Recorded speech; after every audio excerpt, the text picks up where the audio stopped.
தூய லூர்து அன்னை திருத்தலம் வெள்ளியனூர் புதுச்சேரி. பொங்கலோ பொங்கல், அன்பு பொங்கு, மகிழ்ச்சி பொங்கு, சமத்துவம் பொங்கு, சகோதரத்துவம் பொங்கு. இந்த பொங்கல் திருவிழாவை நாம் மகிழ்ச்சியாக ஒரே குடும்பமாக இந்த திருத்தல வளாகத்தில் கொண்டாடி கொண்டிருக்கின்றோம். பிறக்கும் இந்த தை நமக்கு நலத்தையும் வளத்தையும் ஊக்கத்தையும் உற்சாகத்தையும் உத்வேகத்தையும் கொடுக்க வேண்டும் என்று தை திருநாளாம் தமிழர் திருநாள் பொங்கல் பெருவிழா. We wish you all happy Pongal. இயேசுவில் பிரியமான சகோதர சகோதரிகளே, இன்று நாம் பொங்கல் பெருவிழா தமிழர் திருநாள் தை திருநாளை மிக சிறப்பாக கோலாகலமாக கொண்டாடுகின்றோம்.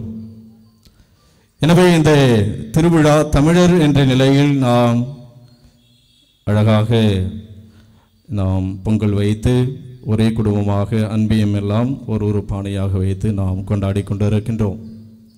கிறிஸ்தவர்கள் என்ற நிலையில் கடவுள் நமக்கு கொடுத்த எல்லா ஆசீர்வாதங்களுக்காக நன்றி சொல்லக்கூடிய விழாவாக இந்த அறுவடை திருநாள் நன்றியின் விழாவாக இந்த பொங்கல் விழா அமைகின்றது.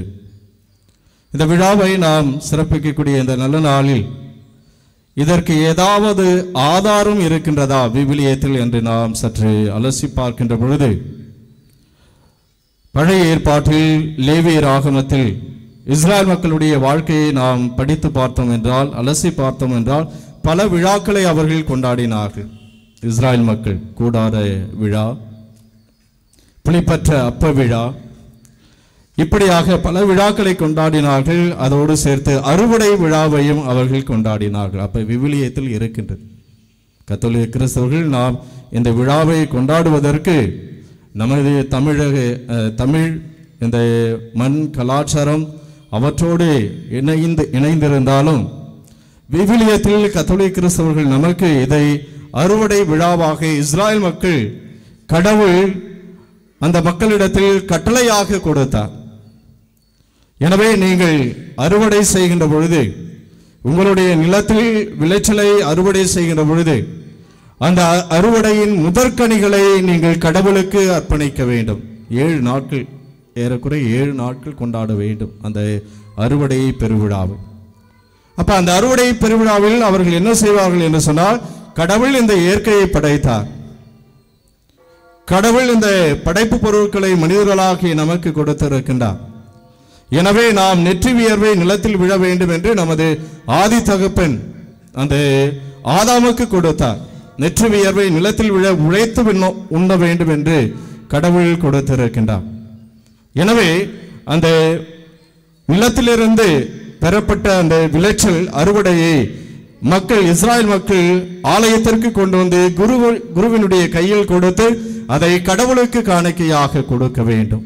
ஏனென்று சொன்னால் இது கடவுள் கொடுத்தது, கடவுளுடைய ஆசீர்வாதமாக நாம் வாழ்வதற்கு இந்த உணவை கடவுள் கொடுத்தார் என்று சொல்லி அந்த இஸ்ரேல் மக்கள் அறுவடை விழாவாக அவர்கள் 7 நாட்கள் கொண்டாடினார்கள்.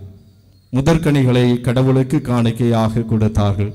விளைச்சலை அவர்கள் அறுவடை செய்து முதலாக அந்த அறுவடையின் பலனை கடவுளுக்கு அவர்கள் காணிக்கையாக நன்றி சொல்லி கொடுத்தார்கள். எனவே பிரியமான சகோதர சகோதரிகளே, கிறிஸ்தவர்கள் என்ற நிலையில் இந்த அறுவடை பெருவிழா, இந்த பொங்கல் பெருவிழா நமக்கு கொடுக்கக்கூடிய அற்புதமான செய்தி, நன்றி உணர்வுடன் நாம் வாழ வேண்டும். Be grateful, gratitude. நாம் நன்றி உணர்வு உள்ளவர்களாக வாழ வேண்டும். அதைத்தான் இந்த விழா நமக்கு சொல்லு. இது நன்றியின் விழா. கடவுள் இந்த வாழ்வை கொடுத்திருக்கின்றார். இந்த உலகத்தை படைத்தவர் கடவுள்.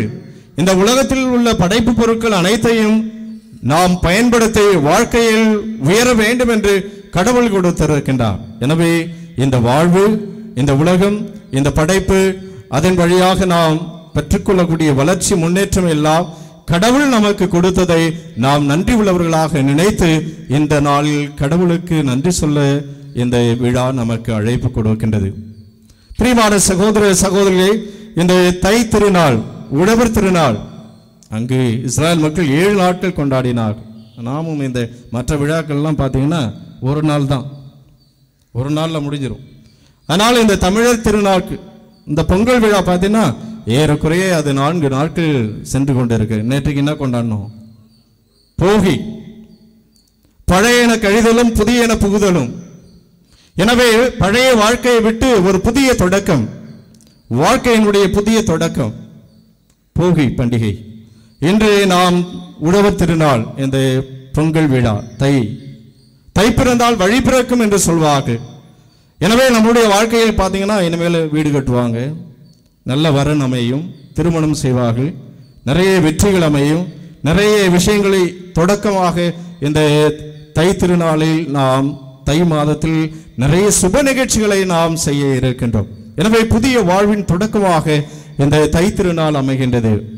நாளை தினம் நாம் உழவர்கள் அந்த உழவு தொழிலுக்கு பயன்படுத்தக்கூடிய கருவிகள், குறிப்பாக மிருகங்கள், இந்த மாடு ஆடுகள், அவற்றை கடவுளுக்கு அவர்கள் காணிக்கையாக அர்ப்பணித்து அந்த மாட்டுப் பொங்கலை நாம் உழவு தொழிலுக்கு பயன்படுத்தக்கூடிய அந்த மிருகங்களை வணங்கி கடவுளுக்கு நன்றி செலுத்தக்கூடிய விழாவாக அமையும். அடுத்த நாள் பார்த்தீங்கன்னா காணும் பொங்கல் என்று சொல்வார். மிக அற்புதமான ஒரு கலாச்சாரம். பெரியவர்களை, பெற்றோர்களை சந்தித்து அவருடைய ஆசீர்வாதத்தை பெற்றுக்கொள்ளக்கூடிய அற்புதமான ஒரு கலாச்சாரம், பாரம்பரியத்தை கொண்டது நமது தமிழ் கலாச்சாரம். தமிழர்கள் நாம் ஒவ்வொரு அந்த காணும் பொங்கலின் போது நாம் நமது பெற்றோர்கள், பெரியவர்கள், முதியவர்கள், மூத்தவர்கள் இவர்களிடத்தில் நாம் சென்று கடவுளுடைய ஆசீர்வாதத்தை அவர்கள் வழியாக பெற்றுக்கொள்ள ஒரு நிகழ்வாக அந்த காணும் பொங்கலையே நாம் கொண்டாடுகின்றோம். இறுதியாக இப்போ நாம் எல்லாம் சைவம் தான் சாப்பிடுவோம். லாஸ்ட் நாள் என்னது? கறி நாள். உணவு என்று சொல்கின்ற பொழுதே அது உறவை வளர்க்கக்கூடிய ஒரு நிகழ்வு. எனவே எல்லோரும் ஒற்றுமையாக நாம் ஒரே குடும்பமாக நாம் அந்த கறி சமைத்து உணவு படையில் நாம் மற்றவர்களுக்கு பகிர்ந்து கொடுப்பதன் வழியாக நாம் உறவோடு வாழ்வதற்கு அந்த இறுதி அந்த கொண்டாட்டமானது நமக்கு அமைகின்றது. எனவே பிரியமான சகோதர சகோதரிகளே, தமிழர்கள் என்ற நிலையில் நாம் இந்த விழாவை கொண்டாடுகின்ற பொழுது நமது தமிழ் மொழியை நாம் பாராட்ட வேண்டும், இந்த மண்ணை நாம் பராமரிக்க வேண்டும், உழவர்களை நாம் நேசிக்க வேண்டும். உழவு தொழில் இல்லை என்று சொன்னால், அதனால் தான் அழகாக சொல்வார்கள், உழவன் சேற்றில் கால் வைக்கவில்லை என்று சொன்னால் நாம் சோற்றில் கை வைக்க முடியாது. எனவே அவர்கள் இப்ப நம்ம சமைக்கக்கூடிய அந்த பொங்கலை எடுத்துக்கிட்டோம்னா, இந்த பானை செஞ்சது யாரு? குயவன். இதில் இருக்கக்கூடிய அந்த கரும்பு, அது ஒரு உழவன் நிலத்தில் அதை உழுது பயிரிட்டு நமக்கு கொடுக்க வேண்டும். அந்த பொங்கலில் இருக்கக்கூடிய எல்லாம் அரிசி மற்ற எல்லாமே நிலத்திலிருந்து ஒரு உழவன் நமக்கு கொடுப்பதால் தான் இவை நாம் பெற்றுக்கொள்கின்றோம். எனவே பிரியமான சகோதர சகோதரிகளே, எனவே அந்த விவசாயத்தை நாம் பாதுகாக்க வேண்டும், இயற்கையை நாம் போற்ற வேண்டும். அந்த விவசாயிகளுடைய நலன், அவருடைய மாண்பு பாதுகாக்கப்பட வேண்டும். அவர்களுக்காக ஏற்றப்படக்கூடிய சட்டங்கள் எல்லாம் அவர்களுக்கு முன்னேற்றத்தையும் வாழ்வாதாரத்தையும் கொடுக்கக்கூடியதாக இருப்பதற்கு குடிமக்களாக நாம் விவசாயத்தை பாதுகாக்க வேண்டும் என்ற அந்த உறுதிமொழியை ஏற்கக்கூடிய நாளாக இந்த பொங்கல் விழா நமக்கு அழைப்பு கொடுக்கின்றது. எனவே பிரியமான சகோதர சகோதரே, இன்றைய அந்த நற்செய்தி வாசகத்தில் அந்த மிகப்பெரிய ஒரு செல்வந்தன், அவன் தன்னுடைய விளைநிலத்தில் நிறைய விளைச்சல், அதிகமான விளைச்சல், அவன் என்ன சொல்கின்றான் தனக்குள்ளே, என் களஞ்சியத்தை இடித்து நான் பெரிதாக கட்டி அந்த என் விளைநிலத்தில் இருந்து நான் அறுவடை செய்த எல்லா தானியங்களையும் சேர்த்து வைத்து பல ஆண்டுகளுக்கு நான் உண்டு உறங்கி மகிழ்ச்சியாக வாழ்வேன் என்று சொல்கின்றான். அப்பொழுது கடவுள் சொன்னார், அறிவிலேயே இன்று இரவே உன் உயிரை நான் எடுக்கப் போகின்றேன். ஏன் கடவுள் அவன் உயிரை எடுக்க வேண்டும்? அவனுடைய நிலம் அவனுக்கு சொந்தமானது, அது அதிக விளைச்சலை கொடுத்திருக்கின்றது.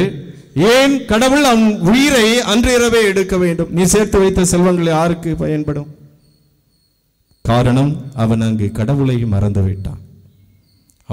அவனிடத்தில் இருந்த மிகப்பெரிய ஒரு தவறு, பாவம் என்னவென்று சொன்னால், இவற்றையெல்லாம் கொடுத்த கடவுளை அவன் மறந்து விட்டான். சுயநலத்தோடு வாழ்ந்தான்.